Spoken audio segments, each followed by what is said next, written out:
Sa bawat araw, pure gold. Kasama mo, masayang araw ka. Pure gold. Sa sulot sa tindahan, lain-lain o galawan.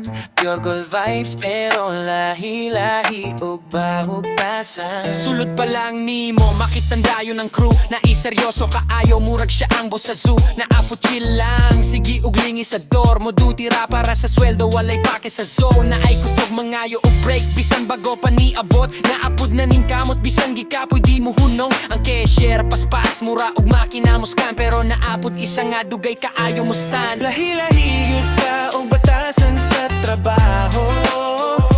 Naikugihan na pud pa chill lang sa luyo. Pero sa adlaw-adlaw magtapog ihapon, kay pareho ratag tol panginabuhi. Naikitarong sa shelves, perfecto gyud tanawon. Naapod magpatak ka basta lang mahuman way klaro. Ang bagger usahay makalimot sa gilod. Customer masuko siya magpa-inosin titingog. Supervisor sigig sugo murag walay pahuway. Pero kung wala siya murag fiesta ang hallway. Napudod marites kabalo sa tanang chika. Bisan kinsag istorya maabot gyud sa iya. Lahi-lahi gyud ka ug batasan sa trabaho. Naikugihan na pud pa chill lang sa luyo.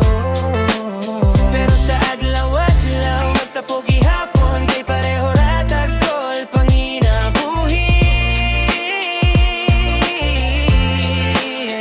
Bisan sa pakalahi sa imong style, kung magtinabangay mos mo dampail. Kayang tinuod dili ra sweldo ang rason, kundi ang respeto og sabot sa matag panahon. Naimalay pirmi pero kusog mo habon. Naapot sa'yo kaayo murag siya'y patrol. Ang uban hilom ang trabaho, ragyud ang focus ang uban sa ba. Pero lingaw kung magbonding ang chorus sa katapusan sa shift. Tanan kapoy nakaayo pero magkatawagi hapon bisan ginagmay. Kay bisan nun sa pa ang batasan nga dala pareho ratagi-agian. Trabaho para sa pamilya. Yeah.